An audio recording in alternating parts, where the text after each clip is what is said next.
넌 내 첫사랑이야. 준호가 떨리는 목소리로 속삭이는 순간 자신도 모르게 준호의 셔츠를 움켜잡았어요. 준호의 눈빛이 흔들렸지만 물러서지는 않았습니다. 25년의 결혼 생활과 중학교 시절 못다한 사랑 사이에서 흔들리던 혜진은 마침내 이성의 끈을 놓아버렸습니다. 그렇게 그날 밤은 끝나지 않을 것 같았습니다. 이야기 시작 전 구독과 좋아요 부탁드립니다. 감사합니다. 새벽 안개가 거치지 않은 시간, 혜진은 창가에 서서 먼 산을 바라보고 있었습니다. 52년이라는 시간이 언제 이렇게 흘렀는지 거울에 비친 자신의 얼굴에서 세월의 무게가 느껴졌습니다. 매년 돌아오는 추석이 이번엔 유독 버겁게 느껴졌어요. 시댁과 친정이 고작 차로 20분 거리에 있다는 건 축복이라고들 했지만 혜진에게는 2배의 노동을 의미했습니다. 명절 때마다 양쪽을 오가며 차례를 지내고 음식을 준비해야 했으니까요. 중학교 동창회 초대장이 왔을 때도 별다른 감흥은 없었습니다. 40년이라는 시간이 지나면 다들 어떻게 변했을까 그저 막연한 궁금증 정도였죠. 그런데 그곳에서 만난 한 남자가 혜진의 잠들어 있던 마음을 흔들어 놓을 줄은 꿈에도 몰랐습니다. 오늘 이야기는 평범한 주부로 살아가던 혜진이 추석 연휴 동창회에서 만난 첫사랑 준호와의 재회 그리고 그로 인해 다시 찾게 된 자신의 이야기입니다. 잊고 살았던 설렘과 현실 사이에서 고민하는 한 여인의 선택을 들려드리겠습니다. 혜진의 하루는 언제나 똑같이 시작되었습니다. 새벽 5시 반, 알람도 없이 저절로 눈이 떠지는 시간. 옆에서 코를 골며 자고 있는 남편 민수의 숨소리가 규칙적으로 들려왔습니다. 25년째 듣는 그 소리는 이제 백색 소음처럼 무감각해진 지 오래였죠. 침대에서 조심스럽게 일어나 슬리퍼를 신고 부엌으로 향했습니다. 싱크대 앞에 서서 창밖을 내다보니 아직 어둠이 거치지 않은 새벽에 고요함만이 가득했어요. 밥솥의 예약 버튼을 확인하고 냉장고에서 어제 끓여둔 된장국을 꺼내 가스레인지에 올렸습니다. 김치통을 열어 깍두기와 배추김치를 접시에 담고 어제 무쳐둔 콩나물과 시금치나물도 함께 꺼냈어요. 계란 프라이까지 준비하고 나니 어느새 6시가 넘었습니다. 거실로 나가 텔레비전을 켜자 아침 뉴스가 흘러나왔습니다. 경제 위기, 정치 갈등, 사회 문제들, 매일 반복되는 우울한 소식들이었죠. 혜진은 소파에 앉아 잠시 멍하니 화면을 바라보다가 다시 부엌으로 돌아왔습니다. 7시가 되자 민수가 나왔습니다. 아무 말 없이 식탁에 앉아 신문을 펼쳤고 혜진은 뜨거운 밥과 국을 차려냈어요. 숟가락과 젓가락이 그릇에 부딪히는 소리만이 식탁을 채웠습니다. 대학교 4학년인 딸 수진이는 방에서 나오지도 않았어요. 요즘 취업 준비로 밤늦게까지 공부하느라 아침은 거의 거르는 편이었죠. 민수가 밥그릇을 비우고 일어서며 짧게 한마디 했습니다. 그저 습관적인 인사였죠. 혜진도 기계적으로 대답하며 현관까지 배웅했습니다. 문이 닫히고 나자 집안은 다시 정적에 휩싸였어요. 설거지를 하며 혜진은 싱크대 위 작은 거울에 비친 자신을 봤습니다. 언제부터 이렇게 깊어진 팔자주름, 축 처진 눈꺼풀, 듬성듬성 난 흰머리, 염색한 지도 2달이 넘어 뿌리가 하얗게 올라와 있었어요. 한숨이 저절로 나왔습니다. 집안일을 마치고 마트에 가는 길, 혜진은 추석 준비물 목록을 머릿속으로 정리했습니다. 소고기, 돼지고기, 생선, 나물 재료, 과일. 매년 똑같은 품목들이었지만 해가 갈수록 장보기가 버거웠어요. 카트를 끌고 매대를 돌며 물건을 담는 동안에도 머릿속은 복잡했습니다. 시어머니는 올해도 틀림없이 반찬간이 어떻다느니 차례상이 어떻다느니 잔소리를 하실 거고 시누이들은 손가락 하나 까딱 안 하면서 음식 타박만 할 게 뻔했으니까요. 추석 첫날 시댁에서의 차례는 예상대로 고되었습니다. 새벽 4시부터 일어나 전을 부치고 나무를 묻히고 탕을 끓이는 동안 시어머니의 잔소리는 끊이지 않았어요. 혜진이 아무리 정성껏 준비해도 늘 부족한 것 투성이었죠. 시누이들은 거실에서 텔레비전을 보며 수다를 떨기 바빴고 설거지 산더미는 오롯이 혜진의 몫이었습니다. 오후가 되어서야 겨우 시댁을 나올 수 있었습니다. 친정까지는 차로 20분 가까운 거리였지만 지친 몸을 이끌고 운전하는 것도 힘겨웠어요. 친정 대문을 열고 들어서자 어머니가 마중 나와 계셨습니다. 늙으신 어머니의 따뜻한 미소를 보자 눈물이 핑 돌았어요. 친정에서의 저녁은 편안했습니다. 오빠 가족들과 함께 둘러앉아 어머니가 끓여주신 추어탕을 먹으며 오랜만에 웃음꽃을 피웠죠. 그때 혜진이 조심스럽게 동창회 이야기를 꺼냈습니다. 어머니는 흔쾌히 허락하셨고 오빠도 가끔은 옛 친구들을 만나보는 것도 좋겠다며 격려해 주었어요. 둘째 날 오후 혜진은 오랜만에 신경 써서 준비했습니다. 옷장 깊숙이 넣어둔 남색 원피스를 꺼내 입어보니 아직은 몸에 맞았어요. 화장도 평소보다 정성껏 했습니다. 파운데이션으로 기미를 가리고 아이라인도 그렸죠.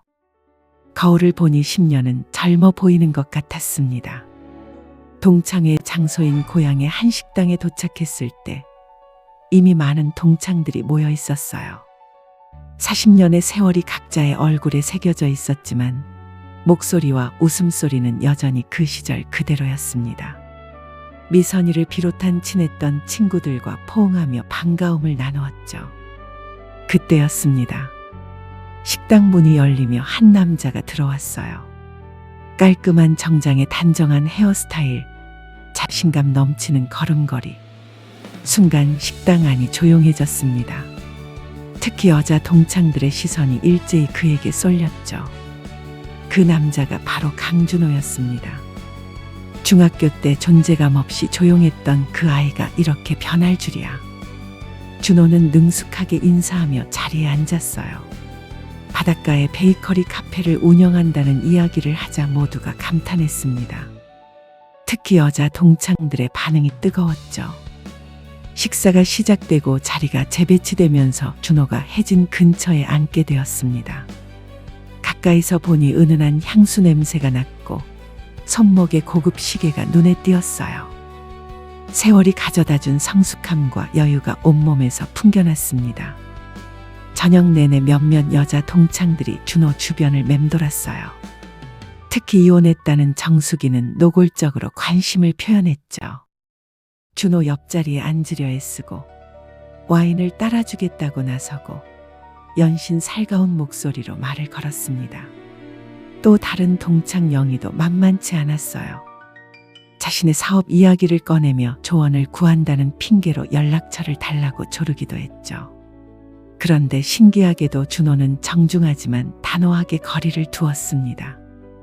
정숙이가 팔을 잡으려 하자 자연스럽게 피했고 영희가 자기 매장에 한번 놀러 오라고 해도 선을 그었어요. 혜진은 자신도 모르게 안도감을 느꼈습니다. 왜 그랬을까요? 자신과는 아무 상관없는 일인데도 말이죠.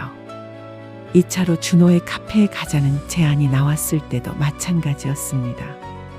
정숙이가 준호 차에 동승하겠다고 했지만 준호는 카페에서 직원들 보는 눈이 있다며 혼자 가야 한다고 했어요. 카페는 정말 인상적이었습니다. 2층 통유리 건물로 바다가 한눈에 들어왔죠. 모던한 인테리어와 은은한 조명 그리고 잔잔히 흐르는 재즈 음악까지 동창들은 연신 감탄사를 쏟아냈어요. 카페에서 준호는 직접 커피를 내려 대접했습니다. 능숙한 손놀림으로 원두를 갈고 정성스럽게 드립하는 모습이 전문가다웠어요. 혜진이 받은 커피 잔에는 하트 모양의 라테 아트가 그려져 있었습니다. 다른 사람들의 잔엔 평범한 나뭇잎 모양이었는데 말이죠. 우연일까요? 아니면 사람들이 삼삼오오 모여 대화를 나누는 동안 준호가 혜진 곁으로 다가왔습니다. 카페 뒤편 테라스를 가리키며 조용히 제안했어요. 혜진은 깜짝 놀랐지만 사실 이상하게 내심 기대되던 일이 막상 일어난 것입니다. 얼떨떨함에 고개를 끄덕이고 그를 따라 나갔어요. 밖으로 나가자 시원한 바닷바람이 불어왔습니다. 달빛이 바다 위에 길게 누워 있었고 파도 소리가 규칙적으로 들려왔죠. 준호가 바다를 바라보며 입을 열었습니다. 그의 목소리는 낮고 진중했어요. 넌 내 첫사랑이야. 중학교 3년 내내 너를 좋아했어. 갑작스러운 고백이었습니다. 운동회 때 달리는 모습, 수업 시간에 집중하는 옆모습, 친구들과 웃는 소리까지 모두 기억한다고 했어요. 매일 일기장에 혜진 이야기를 썼고 졸업 앨범에서 혜진 사진만 오려서 지갑에 넣고 다녔다고도 했죠. 혜진은 놀라움을 감추지 못했습니다. 그 조용하고 존재감 없던 소년이 자신을 그렇게 깊이 좋아했다니요. 미안함과 동시에 묘한 감동이 밀려왔어요. 누군가에게 그토록 소중한 존재였다는 사실이 오랫동안 말라있던 심장을 뛰게 만드는 것 같았어요. 테라스에서의 대화는 깊어갔습니다. 준호는 서울에서 대기업에 다니다가 번아웃으로 모든 걸 정리하고 고향에 내려왔다고 했어요. 처음엔 작은 카페로 시작했지만 이제는 베이커리까지 확장했고 입소문을 타고 온라인 판매도 시작했다고 했죠. 혼자 살면서 일에만 매진했고 몇 번 맞선도 받지만 마음에 드는 사람을 만나지 못했다고도 했습니다. 혜진도 자신의 이야기를 들려주었어요. 대학 졸업 후 바로 민수를 만나 결혼했고 평범한 주부로 살아왔다는 것. 딸 하나를 키우며 별다른 탈 없이 살았지만 언제부턴가 일상이 무미건조해졌다는 것까지. 준호는 혜진의 모든 말에 귀 기울여 들어주었습니다. 중간중간 공감하며 고개를 끄덕이고 때로는 위로의 말을 건네기도 했죠. 시간이 늦어져 동창회가 끝날 무렵 준호가 연락처를 교환하자고 했습니다. 내일 시간이 되면 낮에 카페에 들러달라는 부탁과 함께였죠. 혜진은 망설였지만 준호의 진심 어린 눈빛을 외면할 수 없었어요. 다음 날 혜진은 친정에 좀 더 머물다 간다고 핑계를 대고 준호의 카페를 찾았습니다. 아침에 카페는 한적했어요. 흰 셔츠에 앞치마를 두른 준호가 환한 미소로 맞아주었죠. 창가 자리에 앉은 혜진을 위해 준호는 특별한 커피를 준비했습니다. 그가 직접 로스팅한 원두로 내린 핸드드립 커피였어요. 커피를 내리는 동안 준호의 진지한 표정, 정성스러운 손놀림, 그 모든 것이 혜진의 마음을 흔들었습니다. 향긋한 커피 향과 함께 준호가 앉았어요. 그리고는 어제 못다 한 이야기를 이어갔습니다. 준호는 자신이 얼마나 외롭게 살아왔는지, 일로만 채우려 했던 공허함이 얼마나 컸는지 털어놓았어요. 혜진을 다시 만난 것이 운명 같다고, 이번엔 놓치고 싶지 않다고 말했죠. 그 진심 어린 고백에 혜진의 마음도 흔들렸습니다.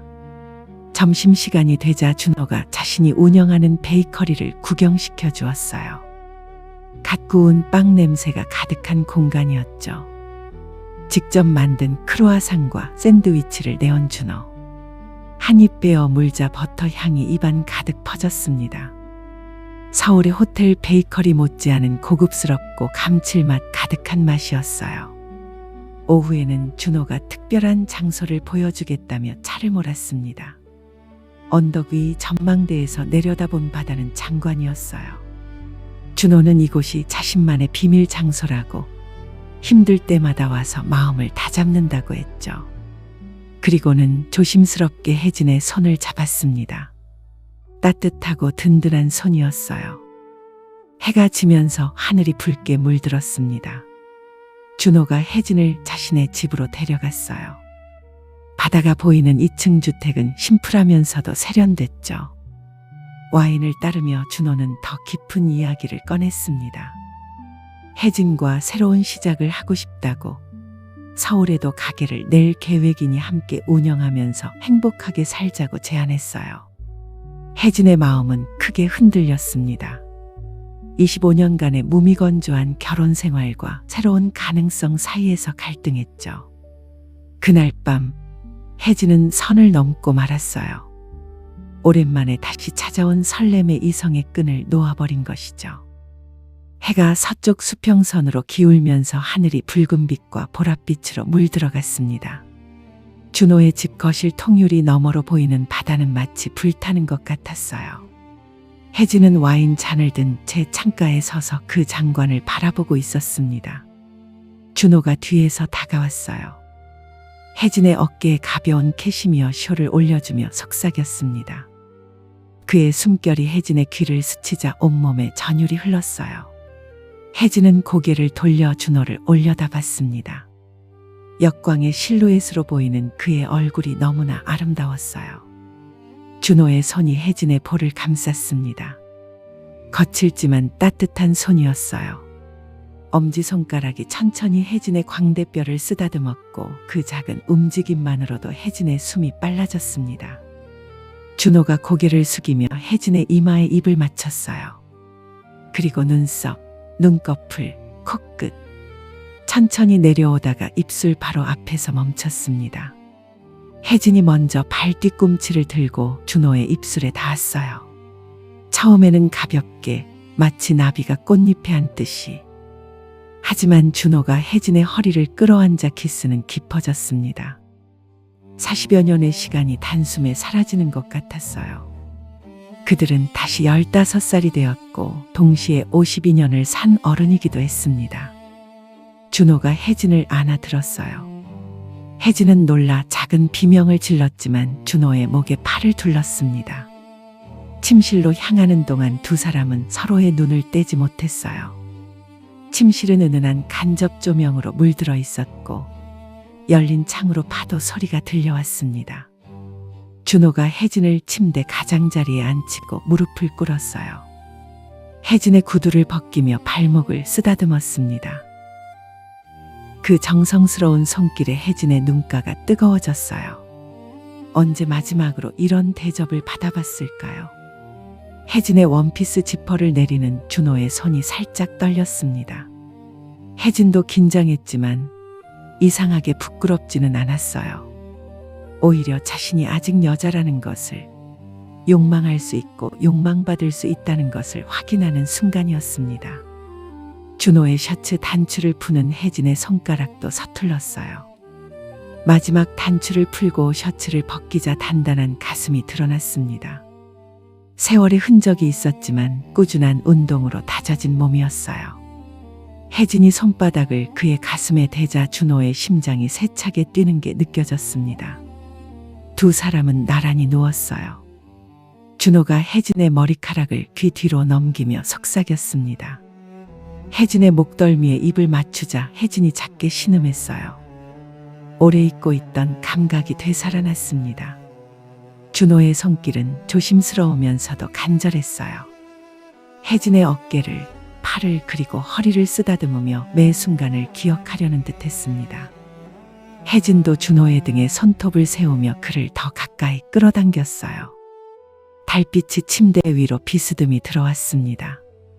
은빛으로 빛나는 두 사람의 몸은 하나의 실루엣이 되었어요. 파도 소리와 거친 숨소리가 뒤섞였고 시간은 멈춘 것 같았습니다.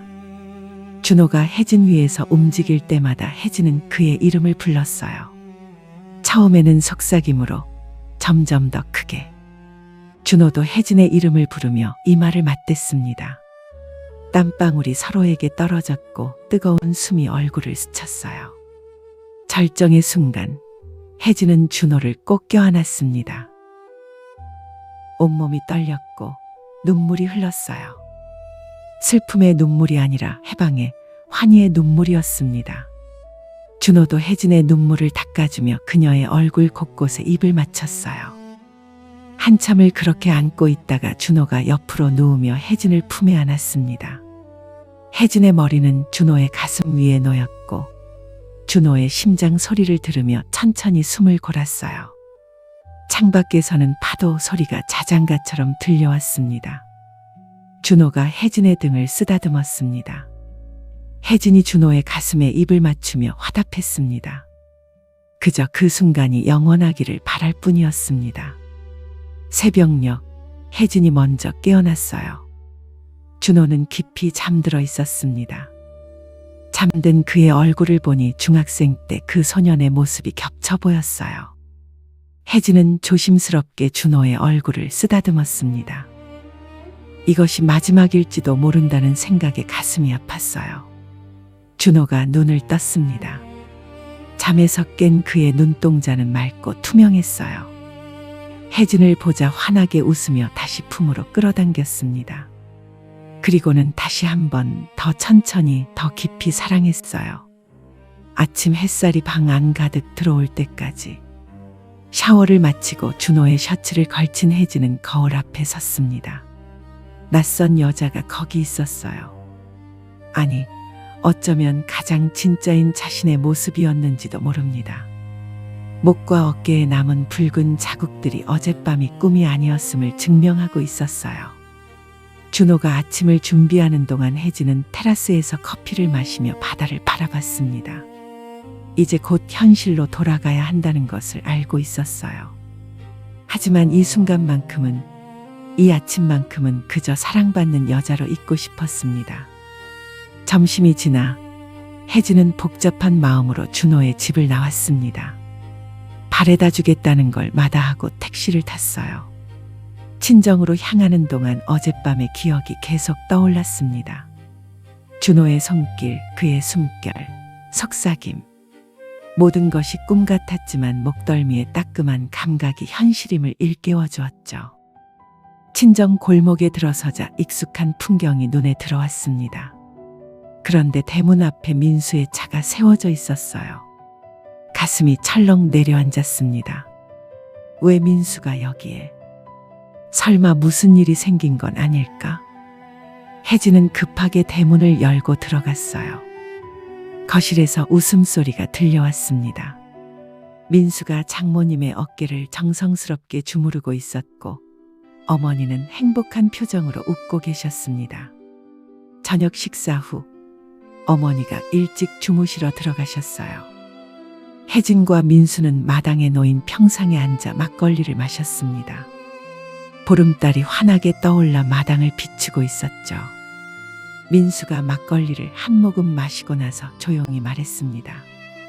동창회 우편 봤을 때 혜진이 가서 옛날 소녀처럼 활짝 웃었으면 좋겠다고 생각했다고. 혜진은 깜짝 놀랐어요. 민수가 동창회를 기억하고 있었다니.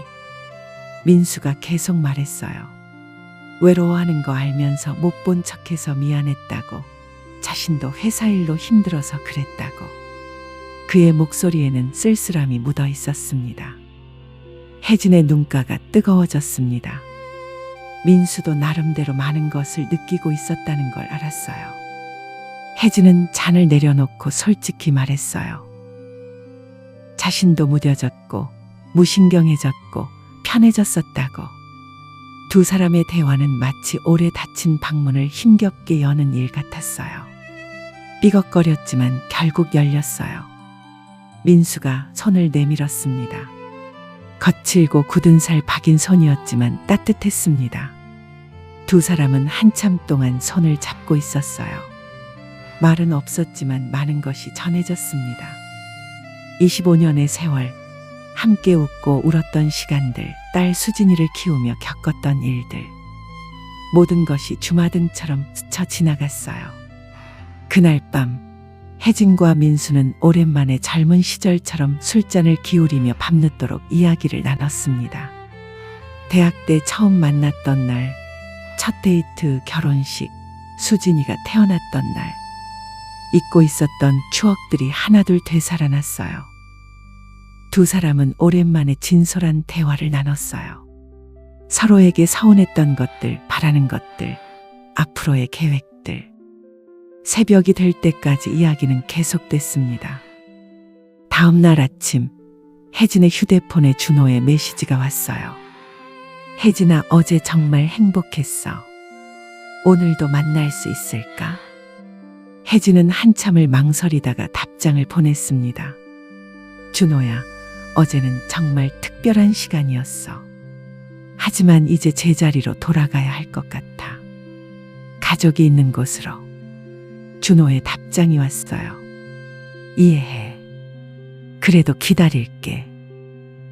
며칠 동안 준호의 연락이 계속됐습니다. 안부를 묻는 메시지, 함께 찍은 사진, 추억을 되새기는 말들. 혜진은 답장하지 않았지만 마음은 흔들렸어요. 일주일 후 준호에게서 마지막 메시지가 왔습니다. 혜진아, 이제 내 마음을 알 것 같아. 더 연락해서 너를 불행하게 하고 싶지 않아. 너의 평화를 위해 더 이상 연락하지 않을게. 하지만 기억해줘. 너와 보낸 그 짧은 시간은 내 인생에서 가장 아름다운 순간이었다는 것을. 행복해야 해. 그 메시지를 읽고 혜진은 한참을 울었어요.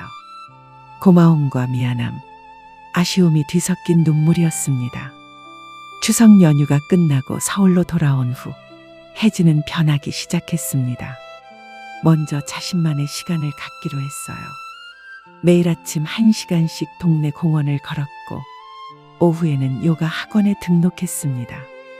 처음엔 몸이 뻣뻣해서 힘들었지만 점점 유연해지는 걸 느꼈어요. 독서 모임에도 가입했습니다. 한 달에 한 권씩 책을 읽고 토론하는 모임이었는데 다양한 연령대의 여성들과 깊이 있는 대화를 나누는 것이 즐거웠어요. 오랜만에 지적인 자극을 받는 기분이었습니다. 민수도 조금씩 달라졌어요. 퇴근 후에는 휴대폰을 내려놓고 혜진과 대화를 나누려 노력했고 주말엔 함께 산책도 했습니다. 서툴지만 진심이 느껴졌어요. 어느 날 저녁 민수가 꽃다발을 들고 왔습니다. 혜진이 놀라서 물었어요. 민수가 쑥스럽게 웃으며 답했습니다. 결혼 후 처음 받는 꽃다발이었어요. 혜진은 울컥했지만 웃으며 꽃을 받았습니다. 수진이도 부모님의 변화를 느꼈는지 더 자주 집에 왔어요. 온 가족이 함께 저녁을 먹으며 이야기 나누는 시간이 늘어났죠. 완벽하진 않았지만 조금씩 가족의 온기가 되살아나고 있었습니다. 겨울이 지나고 봄이 왔을 때 혜진은 거울 앞에 섰습니다. 요가와 규칙적인 생활로 몸이 한결 가벼워졌고 얼굴에도 생기가 돌았어요. 무엇보다 눈빛이 살아있었습니다. 책상 서랍 깊은 곳에는 준호와 찍은 사진 한 장이 있었어요. 가끔 꺼내보며 그때를 추억했지만 더 이상 미련은 없었습니다. 준호와의 시간은 잠들어 있던 자신을 깨워준 소중한 경험이었어요. 하지만 그것이 전부는 아니었죠. 어느 날 친구 미선이를 통해 준호의 소식을 들었습니다. 서울에 카페를 열었고 좋은 사람을 만나 곧 결혼한다고 했어요. 혜진은 진심으로 축하했습니다. 준호도 자신의 행복을 찾았구나 싶어 마음이 놓였어요. 민수와의 관계는 극적으로 변하지는 않았지만 조금씩 나아지고 있었습니다. 서로를 이해하려 노력했고 작은 배려를 주고받았어요. 가끔은 손을 잡고 걷기도 했고 함께 웃기도 했습니다. 혜진은 새로운 도전도 시작했어요. 오래전부터 꿈꿨던 글쓰기를 배우기 시작한 거죠. 동네 문화센터의 수필쓰기 강좌에 등록했고 자신의 이야기를 조금씩 써내려갔습니다.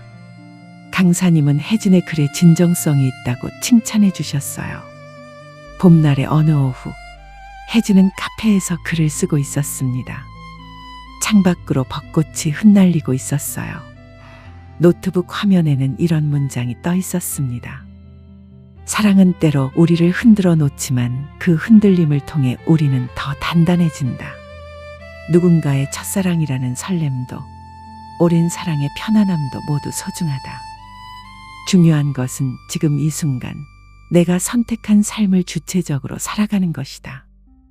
혜진은 미소를 지으며 다음 문장을 이어갔습니다.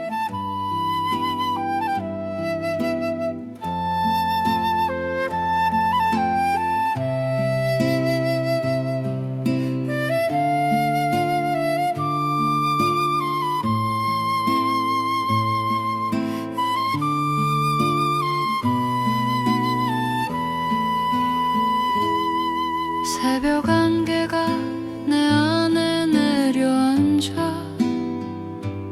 거울 속 낯선 계절이 흐르네. 잊혀진 이름표를 다시 줍네.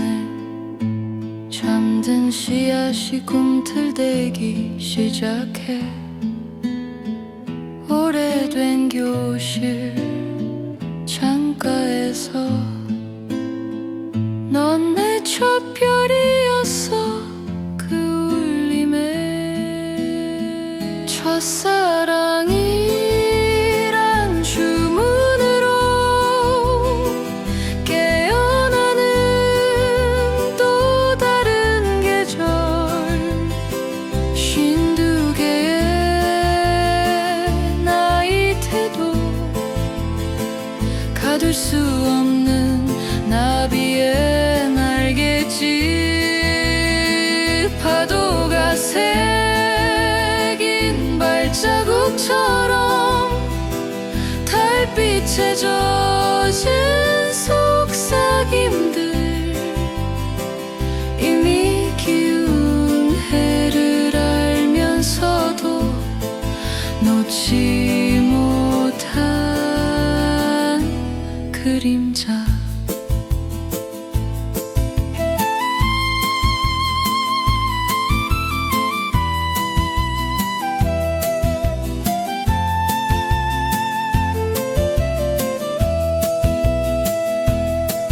아침빛 스며든 밀가루 향기.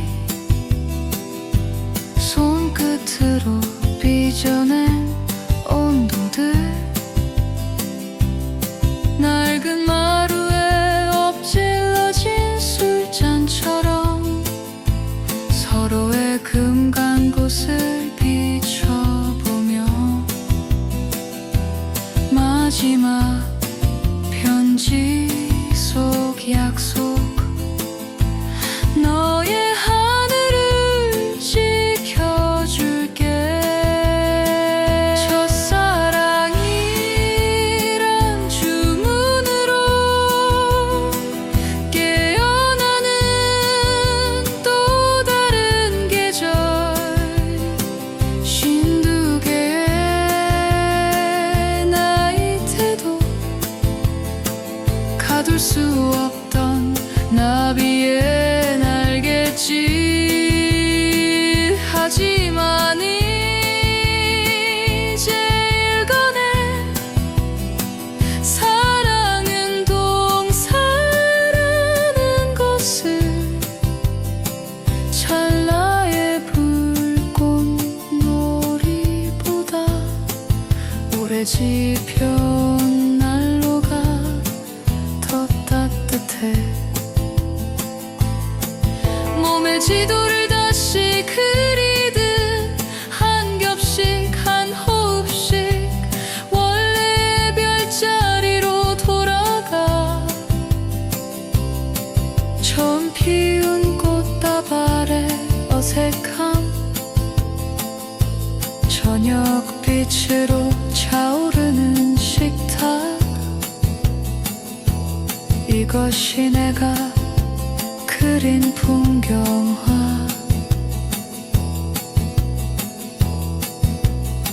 첫사랑은 봄을 불렀고 현실은 뿌리를 내렸어.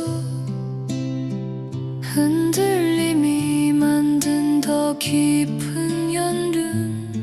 52살 나무의 세 가지. 창가에 앉아 문장을 심으며 내 이야기를 수놓아가네. 누군가의 첫 별이었던 기억도 모두가 나라는 우주. 사랑은 때로 지진이 되지만 그 균열 사이로 빛이 들어와.